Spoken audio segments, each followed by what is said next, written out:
My name is Caroline Ashworth.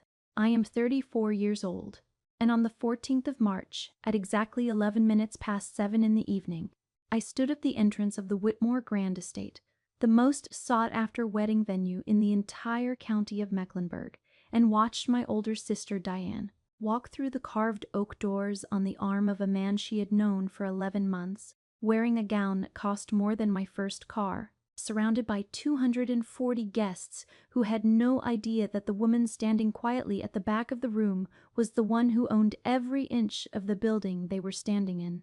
She had canceled my wedding invitation 6 weeks earlier, not with a phone call, not even with a text. She had sent me a formal letter, printed on cream stationery with her initials embossed at the top, informing me that due to venue capacity limitations and a desire to keep the guest list intimate, my +1 had been removed and my seat had been reassigned. The letter was 3 paragraphs long. She had signed it with her full name, Diane Marie Ashworth Collins, not your sister, not love Diane, just her name, written in her careful looping cursive, like a signature on a contract. What she didn't know was that 2 years before that letter arrived, I had quietly purchased the Whitmore Grand Estate through a holding company. The deed was in my name. The keys were on a ring in my coat pocket. And every vendor, every staff member, every caterer pouring champagne that evening worked for me. This is that story. I need to go back to where it all really started, not to the letter, not even to the wedding. I need to take you back to the house I grew up in, a colonial revival on Pemberton Drive in Charlotte, North Carolina, with 4 bedrooms and a wraparound porch and a family that looked, from the outside, exactly like the kind of family you'd see in a furniture catalog.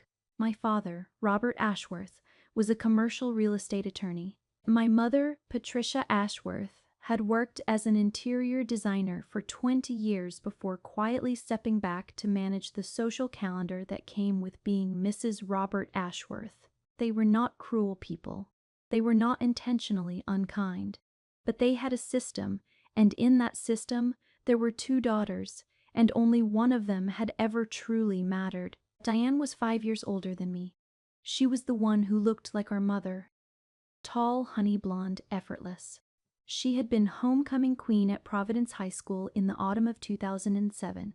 She had been voted most likely to marry well, which, in our particular corner of Charlotte, was still considered a meaningful honor. Diane had gone to Wake Forest on a partial scholarship, graduated with a degree in communications, and spent the decade after that working in event planning and public relations, which meant that she was very good at making things look beautiful and very skilled at making other people do the actual work. I was the younger one, the quiet one, the one who had gone to NC State on a full academic scholarship to study finance and then disappeared in our family's collective memory, into the blur of numbers and spreadsheets and a career that nobody at Sunday dinner could quite explain. I worked in commercial real estate acquisitions. I analyzed properties, identified undervalued assets, structured deals. By the time I was 28, I had been involved in transactions totaling over $40 million. My parents knew I worked in finance. They did not know what that meant. They had never asked. The dynamic in our family had been set long before I was old enough to understand it. Diane was the story. I was the footnote. At my college graduation, my mother spent 40 minutes talking to Diane's then boyfriend at the reception dinner. At my father's retirement party, when I gave a toast that made 3 people cry, my mother leaned over afterward and whispered, "You know Diane is thinking about redoing her living room. You should talk to her about colors." I had just given a speech. She wanted to talk about paint. Let me give you 2 specific examples because vague patterns are easy to dismiss. In June of 2019, I closed the most significant deal of my career to that point. I had spent 14 months quietly assembling a portfolio of 3 adjacent commercial parcels in the south end of Charlotte, negotiating with 4 separate sellers, structuring a joint venture that ultimately yielded a profit of just over $800,000 on an investment of $2.1 million. I called my parents from the parking garage of my office building at 3:47 in the afternoon to share the news. My father said, "That's wonderful, sweetheart," and then said, Your sister just got engaged, did you hear? He proposed on the rooftop at the Asbury. Diane said the ring is at least 2.5 carats. I stayed on the phone for another 4 minutes. My deal was not mentioned again. The second example is smaller, but somehow cuts deeper. Every Christmas, my mother made a photo wall in the hallway, printed photos from the year, arranged in matching frames. In the Christmas of 2021, there were 11 photos on that wall. Diane appeared in 7 of them. I appeared in 1. It was a group shot from Easter Sunday, and I was partially obscured by a fern. I counted. I always counted. Her name was Diane Marie Ashworth, and then, when she married Marcus Collins in that March ceremony, she became Diane Marie Ashworth Collins, a hyphenation she had announced months in advance and asked people to begin using immediately. Marcus was 41 years old, a dermatologist from a comfortable family in Raleigh. Pleasant enough, the kind of man who wore a blazer to casual dinners and had strong opinions about wine regions. He was not unkind. He was simply not relevant to this story in any meaningful way. The engagement had happened in April of the prior year. Diane had actually called, which was unusual, on a Thursday evening at 6:22, and before I could even say hello properly, she said, "I need to tell you something and I need you to be happy for me, because this is my moment." That sentence alone told me everything. She told me about Marcus, about the rooftop, about the ring. I said all the right things. I asked all the right questions. And then she said, "I've already been looking at venues. I want Whitmore Grand. I've always wanted Whitmore Grand." She paused. "Do you know it?" "The estate out in Huntersville?" I said I was familiar with it. What I did not say was that I had purchased the Whitmore Grand estate 14 months earlier through a holding company called Cedarline Properties, LLC, for $2.8 million. I had been in negotiations since the previous summer. The former owners, the Whitmore family, had been looking for a quiet exit after the patriarch's health declined. I had moved carefully, as I always did. The deal had closed on the 2nd of February, quietly, without announcement. The property manager I'd brought in, a woman named Vera Hutchins, ran the day-to-day operations. My name appeared nowhere in the venue's public-facing materials. As far as the wedding industry in Charlotte was concerned, the Whitmore Grand was managed by Cedarline Properties, and nobody who booked it had any reason to look further. I said, "It's a beautiful venue." She said, "I've already reached out. Their minimum booking deposit is $50,000 and they're requiring 30% upfront. I already put it on Marcus's credit card." She paused again, waiting. $50,000, Caroline. Can you believe they make you commit like that? It's basically a ransom. I said, "That does sound significant." And I hung up the phone and sat very still for a long time in my apartment on Providence Road, with the city moving outside my window, and I made absolutely no decisions that night. Not one, because I had learned over 34 years of being the quiet one that the best decisions are never made in the heat of anything. The breaking point did not arrive with the letter. The letter was merely the final document in a long case file that I had been quietly building in my own mind for years. The breaking point arrived on the 22nd of January, 5 weeks before the wedding, at a family dinner at my parents' house on Pemberton Drive.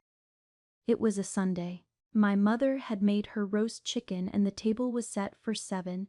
My parents, Diane and Marcus, Marcus's mother Constance, me, and my then boyfriend, a structural engineer named Paul Whitfield, whom I had been seeing for 2.5 years, and who had by that January asked me quietly 3 times whether I thought we might be heading somewhere permanent. Paul was a steady, careful man, with kind eyes and a laugh that sounded like it came from somewhere genuine. He was also, that evening, seated at the far end of the table next to Constance, who spent most of dinner talking to him about her son's achievements. The conversation at dinner moved the way it always moved in that house. Diane talked. My parents responded. Marcus nodded in appropriate places. I watched and ate my chicken and answered the 2 questions that were directed at me, which were, "Are you still at the same company?" and "Did you cut your hair?" When dessert came out, my mother's lemon tart, which I had specifically requested when she'd called to ask what I wanted, Diane served herself first, took the largest slice, and said, without looking up from the plate, "Oh, by the way, we had to adjust the guest list. The venue has a hard cap now, fire code or something. We had to cut some plus ones." The table went quiet. My mother said, "Oh no." "Who?" Diane said. "Just a few people. It's fine. Paul, we're so sorry, but we won't be able to have you at the ceremony. You can still come to the after party." She smiled at him. She did not look at me. "Caroline, I'll send you the formal note, just so you have it in writing." Paul put down his fork. "I did not say anything." My father said, "Well, these things happen with venues." He looked at me. I looked back at him. He looked away first. That night, in the car on the way home, Paul was quiet for a long time. Then he said, "She just announced that at dinner, in front of everyone, without even talking to you first." I said, "Yes." He said, "Are you okay?" I said, "I'm fine." And I meant it, not because it didn't hurt. It did, in the particular deep way that only family can manage, the way that finds the places you thought you'd already healed. But I was fine because something had shifted, very quietly, somewhere beneath the hurt. Something had moved into place. The letter arrived 6 days later. Cream stationery. Embossed initials. Diane Marie Ashworth Collins. 3 paragraphs. The second paragraph included this sentence, which I read 4 times. "We want you to know that your presence at the after party is more than enough, and we're so grateful for your continued support of our special day." Your continued support, as if I were a corporate sponsor. I didn't cry. I didn't call anyone. I didn't text Diane back that night. I made a cup of chamomile tea, sat down at my kitchen table, and opened my laptop. And I began. The first thing I did, on the evening of January 28th, was call Vera Hutchins. Vera had managed the Whitmore Grand for me since the acquisition. She was 61 years old, a former hotel general manager from Asheville who had come to Charlotte for a grandchild and stayed. She was the kind of woman who knew everything that happened in a room without appearing to look. I trusted her completely. I told her that I needed to have a conversation about an upcoming booking. She said, "The Collins wedding?" I said yes. She said, "I had a feeling." I told her what I needed. Not to cancel anything. Not to disrupt. Just to be aware. To keep me informed of every vendor call, every timeline update, every request that came through for the March 14th booking. I told her I would be there that evening, not as the owner, but as a guest. And I told her that I might need to exercise certain rights under the property agreement at some point during the evening. She listened. She said, "Understood." She said, "Do you want me to make sure your name stays out of the booking system entirely?" I said yes. Over the next 5 weeks, I built quietly and completely. The first week of February, I met with my attorney, a woman named Gwendolyn Park, who had handled all of my property transactions. I explained the situation. She reviewed the Cedar Line Properties operating agreement and the Whitmore Grand venue contract. She confirmed what I already knew. As the sole owner of the property through the holding company, I had the right to deny venue access at any point prior to the event start time for any reason related to property management, with 30 days' notice. I had exactly 31 days. She drafted a contingency notice, not to be sent unless I chose to send it, just to be ready, the way you keep an umbrella in the car even when the sky looks clear. The second week of February, I called the lead caterer for the Collins wedding. Their company, a Charlotte firm called Hargrove and Pine, had been contracted by Diane through the venue's vendor list, which meant, technically, that they were my vendors. The head of catering, a man named Stuart Bale, was surprised to receive a call from the property owner. I told him I was doing routine check-ins on all major spring events. I asked about the timeline, the menu, the staff count. He told me everything I needed to know. The ceremony was scheduled to begin at 6 in the evening. The reception would follow at 7:30. The venue rental ran until midnight. 240 guests confirmed. Catering invoice, $32,000. Floral contract, $11,400. Photography and videography package, $8,500. The venue deposit already paid, $50,000 in 2 installments, the most recent on January 10th. I thanked Stuart and told him everything looked wonderful. The third week of February, something unexpected happened that I had not planned for. My mother called me on a Tuesday morning, which was not unusual. What was unusual was that she sounded genuinely uncertain. She said, "Caroline, I want to ask you something and I want you to be honest with me." I said I would try. She said, "Did something happen with Diane? She told me you hadn't responded to the letter yet and she's worried you're upset." I held the phone and looked out my office window at the gray February sky over uptown Charlotte. Then I said, "Mom, I'm not upset. I'm just busy. Tell Diane I'll be there for the after party." That's what she asked for. There was a silence on the other end. Then my mother said, very quietly, "I think she should have handled it differently." That was all she said. I did not ask her to elaborate, but I did note it, the way I always noted things. The fourth week of February, I drove out to Huntersville on a Thursday evening, to the Whitmore Grand Estate, and I walked every room. I had been there many times for operational check-ins, but this was different. I walked the ceremony hall with its vaulted ceilings and original stone fireplace. I walked the reception ballroom with its 12-foot windows overlooking the garden. I walked the bridal suite on the second floor, the kitchen corridors, the service entrance. I knew this building the way you know a place you chose deliberately. Every corner familiar the way chosen things are familiar. And I stood for a long time in the entrance hall beneath the carved oak archway, the one you see first when you come through the main doors, and I thought about what I wanted. I want to be clear about this, because it matters. I did not want to ruin her wedding. I am not a person who wants to ruin things. What I wanted was something smaller and more precise. I wanted the truth to exist in a room where she could not avoid it. I wanted one moment, not a long one, not a cruel one, in which the weight of what she had done and what she had failed to understand would be visible to her, and to the people around her who had spent years watching me be invisible. Just one moment of clarity, in a room full of witnesses. That was all. If you are still watching this, drop a comment below and tell me, have you ever been written out of something by your own family? Have you ever received a letter from someone who should have just called? Because I want to know that I am not the only one who has counted the chairs and found her name missing. The 14th of March arrived cold and clear. The kind of March day in North Carolina that tricks you into thinking spring has arrived and then reminds you, around sundown, that it is not. The grounds of the Whitmore Grand looked extraordinary. Vera and her team had overseen everything with their usual precision. The white tent over the garden walkway was strung with warm lights that caught the last of the afternoon sun. The floral arrangements along the entry path, white ranunculus and eucalyptus, 220 stems, had arrived from the florist at 1:15 in the afternoon and been placed exactly according to Diane's specifications. I arrived at 5:45 in the evening. I had dressed carefully, a deep navy silk blouse, tailored charcoal trousers, my grandmother's pearl earrings. I wore my hair down, which I almost never did for work events because this was not a work event.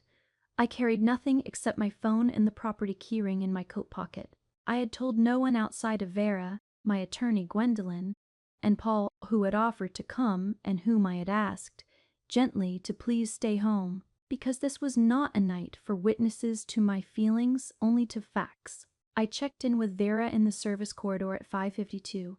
She handed me a small earpiece so I could hear the front-of-house team. She said, "Everything is in order. The family arrived at 5:15. Diane is in the bridal suite." She paused. She asked the coordinator whether the property manager would be present tonight. I said, "What did the coordinator say?" Vera said, "She said the owner prefers to remain uninvolved in event evenings." I nodded. That was accurate, usually.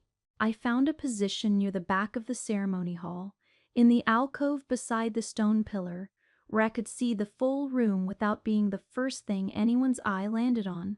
The guests filed in gradually, the way guests always do, in small clusters of laughter and dressed-up movement, finding their seats, admiring the flowers. I saw my parents come in at 6:03. My mother was in pale blue. My father was in his good charcoal suit. They sat in the second row family side. My mother saw me across the room. She blinked. She gave a small, uncertain wave. I nodded back. At 6:11, Diane walked down the aisle on my father's arm. She was genuinely beautiful. I will say that, because it is true, and because I have never been the kind of person who needs to deny someone else's beauty to feel my own. She wore a gown with a fitted bodice and a long sweeping skirt, ivory with the faintest champagne lining. Her hair was swept up with a few loose pieces that caught the candlelight. She smiled the whole way down the aisle, that particular smile she had always had. The one that knew everyone was watching and was glad of it. Marcus watched her come toward him with an expression of genuine softness, and for a moment the room was entirely hers. The ceremony was 31 minutes long. The officiant was a friend of Marcus's from college, a man with a good speaking voice and a tendency toward metaphor. There were 2 readings. A string quartet played something classical during the ring exchange. The guests cried in the right places. It was, objectively, a beautiful wedding ceremony. I watched all of it. At 7:19, after the ceremony had concluded and the guests had begun to move toward the reception hall, I walked to the venue's main control room, which was a small room off the east corridor that most guests never saw. Vera was there. I looked at her and said, "Can you get me the coordinator?" The coordinator, a woman named Bethany who worked for the wedding planning company Diane had hired, came to the control room at 7:26.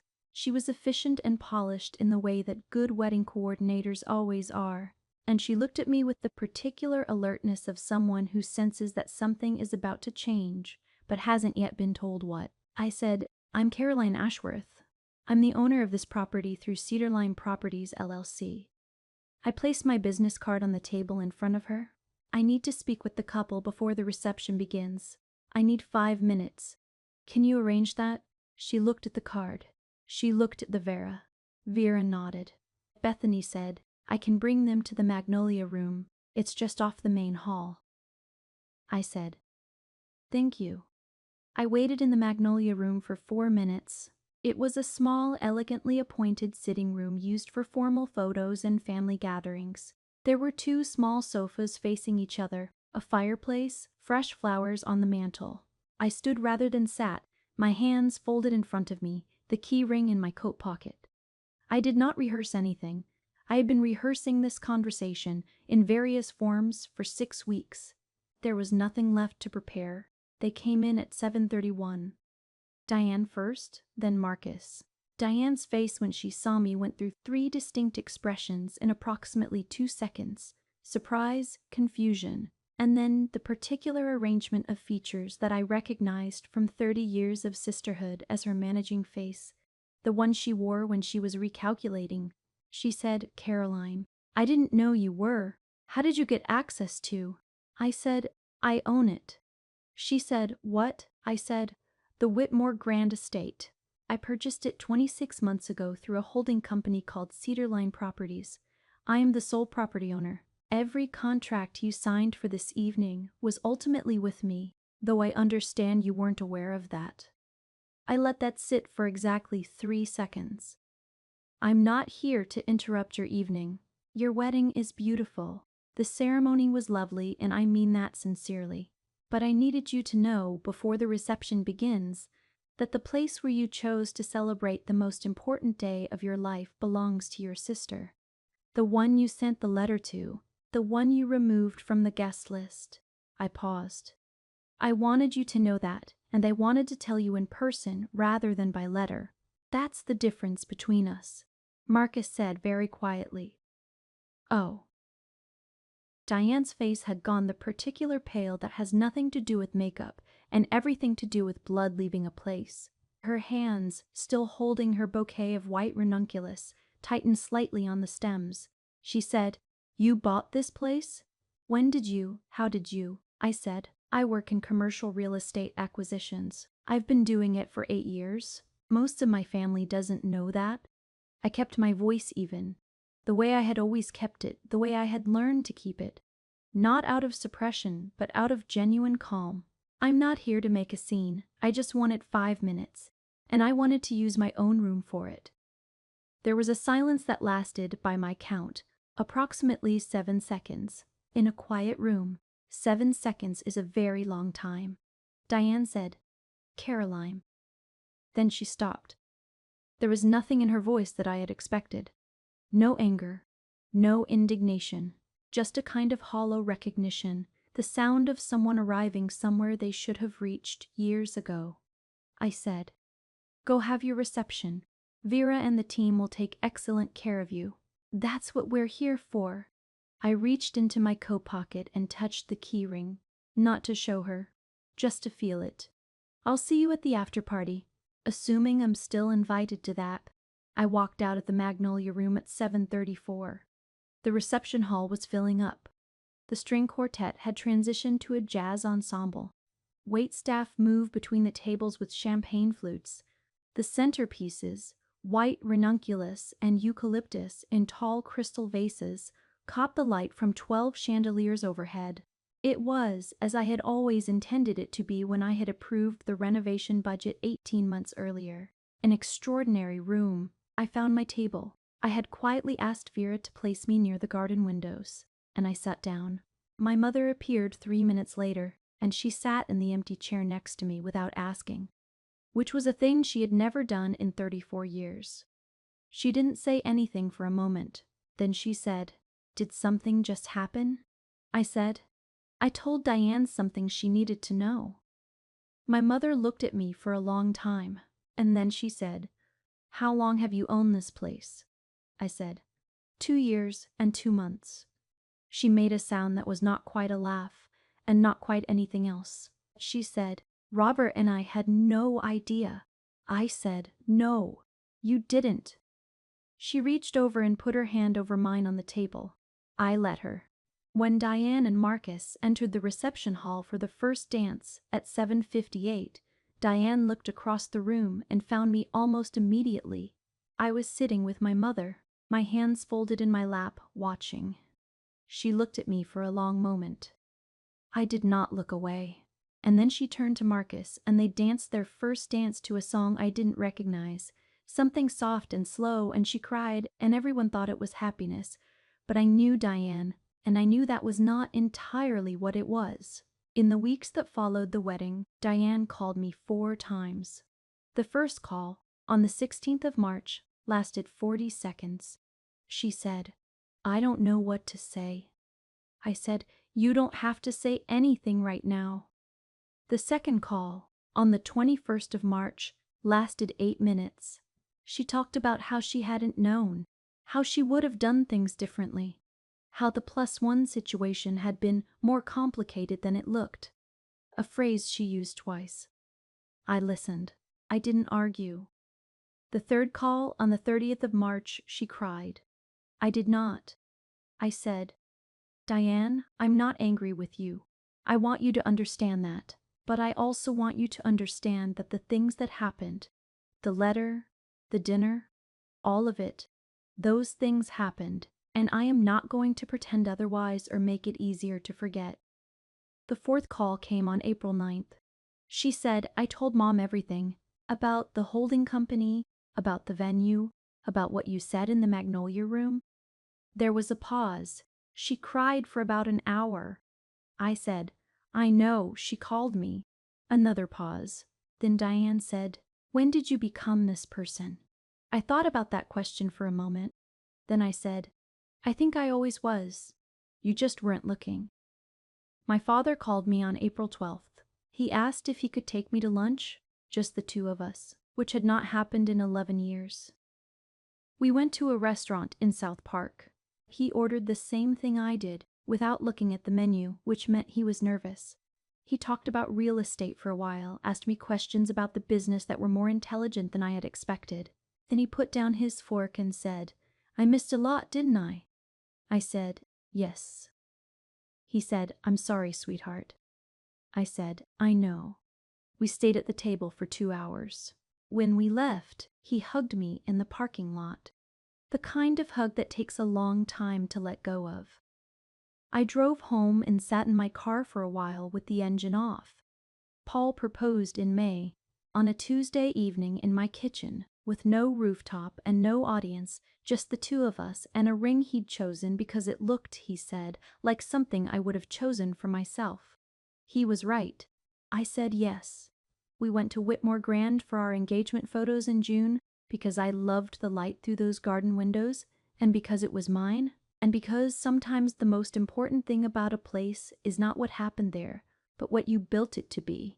I want to speak directly to the person watching this who knows exactly what it feels like to be the footnote in someone else's story. Who has sent gifts that were never acknowledged? Who has given speeches no one commented on? Who has sat at tables where no one asked about the most important thing you'd ever accomplished? Who has received a letter, or a text, or a silence so loud it had its own sound? I want to say to you what nobody said to me for a very long time, and what took me 34 years in a holding company and a room full of chandeliers to fully believe: the work you do in the quiet is not wasted. Every decision you make in the stillness, every skill you build when no one is watching, every door you open with a key that nobody knew you were carrying, it is not wasted. It compounds. And one day, in a room of someone else's choosing, in a moment that was supposed to be about their story, the truth of who you are will simply be there, standing quietly, not to take anything away from anyone, but to finally take up the space it always deserved. I did not cancel Diane's wedding. I did not take her deposit. I did not lock any doors. I gave her the most beautiful evening that venue had ever seen, because that is what I do, and because her happiness and my truth were never mutually exclusive. What I did was ensure that one person in one quiet room understood something clearly for the first time. And that was enough. That was exactly enough. They say the loudest comebacks are built in silence. I believe that is true. But I also believe that the point was never the comeback. The point was everything I built while no one was watching. The comeback was just the moment the building finally had windows. I would love to hear from you. Have you ever carried something quietly for years? A truth, a skill, a secret strength that nobody around you suspected? And when the moment came to let it be seen, did you find it was worth every year of silence? Tell me in the comments. I want to read every single one.